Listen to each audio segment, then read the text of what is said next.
What is up, guys? It's the John Gaz. I'm coming at you today with a brand new episode of Secrets of Cinema. It's in this series where I share with you guys some little known facts about some of your favorite movies. So far, they've all been Disney Pixar, but I'm not afraid to get outside of my comfort zone. Feel free to comment any movie that exists in the comment section below, and I may pick it to talk more about in the future. But today we are going to stay within our comfort zone and talk about a very famous Pixar movie, Finding Nemo. When I was in second grade, I saw this movie opening weekend for my friend Austin's birthday party, and the theater was absolutely packed. There was a line going all the way out the door, and we thought, okay, maybe this is for a different, maybe a PG-13 movie we're not allowed to see yet. But no, people were waiting outside the door and around the block to see Finding Nemo. In fact, and here's your first bit of trivia right here, Finding Nemo had the biggest opening weekend of any animated film at the time, which was May of 2003. And I can tell you firsthand the release was nuts. We actually had to sit on the side of the theater, I believe, like the side where there's like 5 random seats sitting out there because all the good seats are taken. And fun fact, in Illinois, the state where I live, there was actually a tornado warning and they had to stop the movie right in the middle of it for about 10 minutes. So there's your first bit of trivia right there. Now moving on to the rest. So like I said just a couple seconds ago, the opening weekend of this movie was insane. And actually, the insanity continued the entire time the movie was in theaters. It went on to be the first animated film to surpass The Lion King's record, which was made in 1994 for the highest grossing animated film of all time. And in fact, the popularity didn't stop there. As of January 2005, Finding Nemo was the most popular DVD ever sold. At the time, they had already sold 22 million copies. And here's another cool thing about the water effects in the movie. The art team for the film was actually asked to see how realistic they could make the water in the film appear, and they had to make animated shots of real underwater footage. They actually made the water look so realistic at the time that Disney didn't allow it to be put in the film because it didn't look animated enough like the characters did.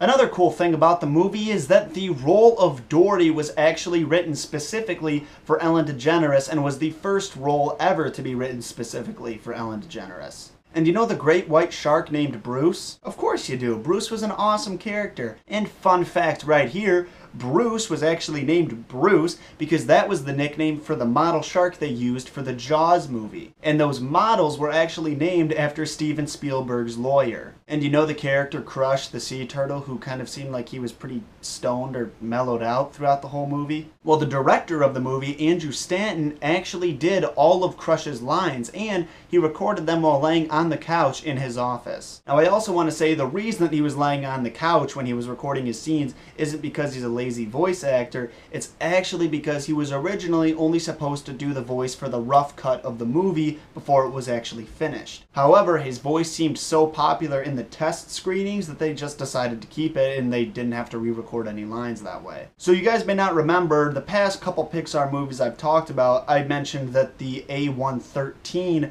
number appears in a lot of Pixar movies. A113 is actually a reference to the California Arts University room where a lot of Pixar animators attend. They usually try to fit the alphanumeric combination into a lot of Pixar movies, and in this one they did as well. Do you remember in the beginning of the movie when the dentist is scuba diving and he kidnaps Nemo and then he takes a picture of Marlin? Well, the model of the camera he uses to take that picture is A113. So I gave you a fun fact behind the voice of Crush. Well, the voice of his son, Squirt, is actually the son of the Incredibles director Brad Bird, Nicholas Bird. And actually, the shell of Squirt and all the other little turtles are all modeled to look like the designs on Hawaiian shirts. And you know how throughout the movie, Dory consistently got Nemo's name wrong? Dory only got Nemo's name right a total of 7 times. 4 of those times, she didn't have to be corrected. The other names that she called him were Chico, Fabio, Bingo, Harpo, and Elmo.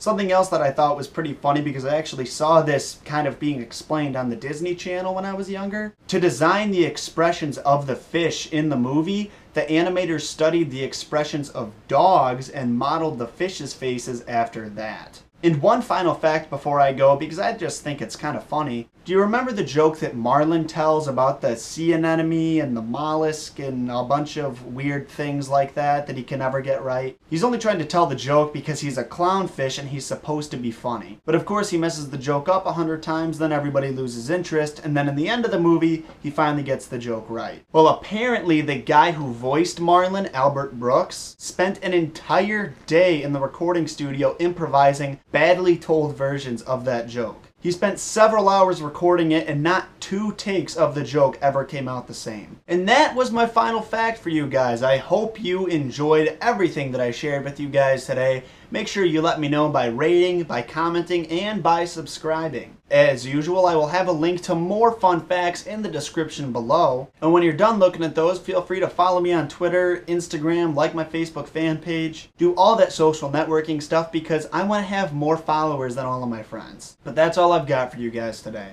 Thank you again for watching. Stay beautiful, stay awesome, and stay fresh.